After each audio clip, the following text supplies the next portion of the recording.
Looking to book a flight online quickly and easily? In this video, I'll show you how to book flight tickets on trip.com step by step, perfect for beginners in 2025.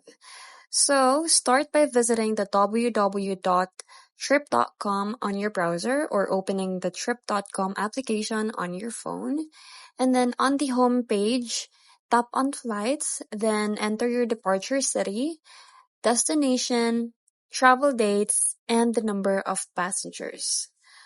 Now, browse through the available flights so you can sort by price, duration, airlines, or layovers using the filters. So you also have to enter your full name, date of birth, and passport details if required. So you just have to make sure everything matches your official ID. And then after that, just choose your preferred payment method like credit card, PayPal, or local options. And then just fill in your details and click on Pay Now. After successful payment, you will receive a confirmation email with your e-ticket and flight details.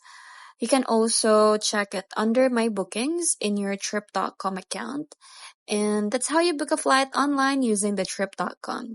If this video helped you, give it a thumbs up and subscribe.